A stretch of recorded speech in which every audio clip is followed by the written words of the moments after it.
Thye. Hello. Thye community leader and activist. Yes. Are you available now, or are you busy right now doing No, we were just having a discussion, on matters. Okay, I hope we're not intruding. No. Of course. No problem. Okay. Alright, so are you ready to join us on the 10 quickies? Sure, I am. Okay. So are you prepared? Oh no, that's not the first question. Okay. Let me just ask you the first question, Thye. Yeah. How do you keep yourself motivated on a daily basis? Well, I wake up every morning realizing the fact that there is something for me to do, there is a challenge for me to address, and there's a task for me to perform. And this gives me that motivation to carry on. And this is what makes my day. Right. Interesting, Thye. So you are chairman of various organizations. Yeah. How do you feel about having so much responsibilities on your shoulder? Well, of course, there is no doubt that I have lots of responsibilities. I hold various positions in some government committees, in some NGOs, and so on and so forth. But I don't feel it a burden, largely because of the fact that it is something that I am very passionate about. You know, the things I do, I always tell myself that I must do it with a passion. And this is something that keeps me going. Okay, nice passion, Thye. So where is your favorite place to makan in KL? Well, I must say that although I'm not just a connoisseur of foods, but nevertheless, I do need to take my meals, every day. And I have a few just choices, and as far as food is concerned, I'm really, very multiracial. I have a Chinese just a restaurant in town called the Overseas Restaurant at Jalan Imbi, Kuala Lumpur. Oh, that's your restaurant? Yeah. Okay. And then I also have this chapati, which I also like much, and that is this place along Jalan Sanping, and the shop is called Chapati Thye Singh. And then, of course, I also love Japanese food, and I normally drop by, at one of the Japanese restaurants in Kuala Lumpur. KL, it happened to be my previous parliamentary constituency. I know the place well, and I know the restaurant operators. And when I go there, I can ensure that I have a good meal. Oh, yeah. Okay, nice, Thye. It helps, Yes. So how do you actually remember your political days, since you're talking about your constituency? Well, I spent about 23 years in politics, serving as a member of parliament, a people's elected representative. And I must say that those days were very, very hectic for me, bearing in mind that I had to serve the people, I had to look after my constituency, and there was so much things to do, and the people will come and see me with all kinds of problems and issues, and expecting me, to look into their housing needs, application for a hawker's license, for a permit to do some small businesses and so on. So, as I said, to me, it was indeed a very hectic period, but nevertheless, I did my best as a Wakil Rakyat, as a people's rep, to serve my constituency for 23 years. Wow, 23 years. Can you sign this, Thye? Oh. Yeah. Okay, sorry. Okay. Alright. Yeah.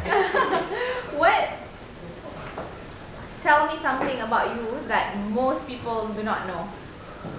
Well, there are a few things that the people of KL might not know.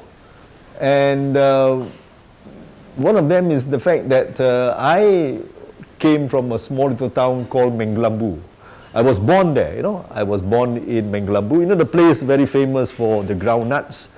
And then I was brought up in Ipoh. I had my education in Ipoh at St. Michael's Institution. And then I left Ipoh only in 1965 to take up a trade union job in Kuala Lumpur. And it was there that I was catapulted into politics. 1969, which was the first election that I stood. And I got elected at the age of 24 Wow. as a state assemblyman for the constituency of Bukit Nanas. Okay. Yeah. So Tan Sri, what is the best gift you ever received and given? Maybe you want to have a seat, Tan Sri. Yeah, sure. Well, I would say that the best gift I ever received, I think, from the people is what I would call it, the gift of love. I say the gift of love because it is very good for someone to be remembered, you know, and someone to be loved for all the good deeds that perhaps he had done, his contributions, you know, when he was an elected rep, he served the people well, he took care of them well, and the people appreciated him. And there are times, you know, you see, when I travel all over the country, there are people who come up to me and say, you know, Lilam Thye, he said, you know, I remember you, you know, and you did a great work when you were the elected rep. And they approached me, they wanted to have a photo, you know, these are taken with me. And you know, I went to a place as far as this Kapit in the state of Sarawak. And you'll be surprised, the moment when I got out from the express boat, there was someone, and it's an Iban, you know, who approached me and said, I mean, are you Tan Sri Lilam Thye? I said, yes, I am. And then I asked him, I said, how do you know? Oh, I used to see you on television. You know, you have been speaking up for the people, you take up a lot of issues, and I am very impressed. So, may I have the honor to have a photograph taken with you? And I obliged. I said, I do, certainly. And I took him as my friend. So, I really, as I said, for those who remember me for all the things I've done, that is the best gift I will ever have. Okay. And the best gift you ever received? Oh, that's what you received. Yeah, that's right. And you give... Well, my gift, as I said, the best thing I can give is in terms of my service to the people, in terms of my service to all those who need help from me. You know, the fact is this, that although I'm no more a parliamentarian, but the fact is this, that when I, for example, drive past, you know, a place where I notice that certain things are not in order, I will take up my mobile, I will give a call to the local authority, the Dewan Bandar Kuala Lumpur, and ask them to look into, for example, to resurface certain roads, or to patch up the potholes, or to look into some clogged drains and so on. This is something which I'm not expected to do, but I still do it out of my love for the place that I live in. Okay, nice, Tan Sri. And this is somewhat a sensitive question, or maybe not. Yeah. When was the last time you cried? Oh, to be very frank with you, actually, I must say that I'm quite an emotional person. In fact, I cry many times. You know, I cry, for example, when a very good friend of mine, you know, a family friend of mine, you know, passed away after realizing the fact that we had been friends for such a long time, and he passed away. And of course, you may not know, I also cry over, you know, animals. For example, you know, I'm a pet lover. I love pets. I love animals. And for example, even now, you know, at my home, you know, I have a pet, and that small little dog has been with me, I think, for almost about 14 years. And she's very sick now, and I'm still taking care of her. And every time when I look at her, I feel sad. I'm very emotional. And of course, even for example, you know, even wild animals like just a tapir, you know, who got killed on the road. When I looked at the animal, when I saw the photograph these are taken, I can't help feeling very emotional about it, and tears dropped from my eyes. Yeah, it's very sad to see kena langgar. Yeah, betul. And the last book you read? Well, the thing is this, I read books, but of course I read newspapers more.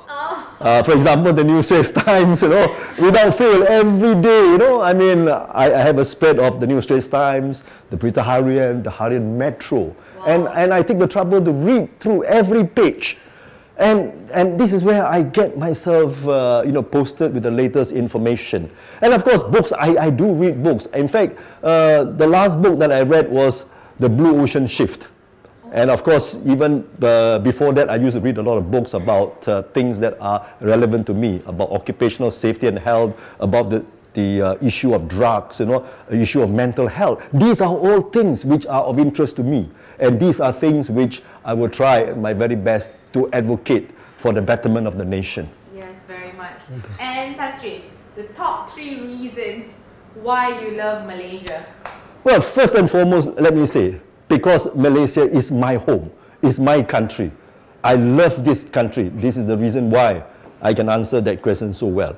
Well, perhaps the other reason is because this is a very unique, this country. Multiracial, multicultural, multi-religious, a country of diverse religions, diverse cultures, and it is that diversity that helps, that should bring the people together, that should unite the people. And of course, the third reason why I love Malaysia so much is because the country is so rich in terms of natural the resources, in terms of the environment, in terms of nature. There's so much to be done.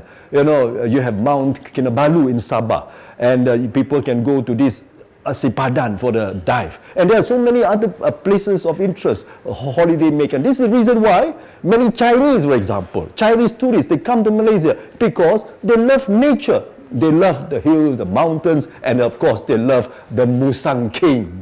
Musang King of Rao, Pahang, you see.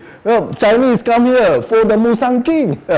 So these are things that I would like to talk about. Okay, alright. So Thye, I'm so sorry, but this is our last question. But it may be the most important one. Yeah. Okay, so what is your favorite song and who is your favorite singer? Well, I must say here, very frankly, that I love listening to good songs. Now, to me, songs that come from Sheila Majid. Oh. I love those Sheila Majid numbers. And of course, the one that I love most is Legenda. Come on, Thye. Legenda. Legenda. And then, of course, not this, forgetting the fact, you have also another song which I love to listen. Every time when I attend a function, when people, they ask me, what song you like to listen? I ask for this song. This Brori, Indonesia, Widuri. That's kind of song I love most, So, you see, this is, but anyway, I'm not a good singer. But I love listening to all these sentimental songs. That keeps me going. Oh, nice, Thye. Thank you. I'm so sorry, but we have to end the interview now with the 10 questions that have been completed. So we have to say goodbye. Thank you very much for the opportunity. Thank you. All right. Oh my, coming back to work.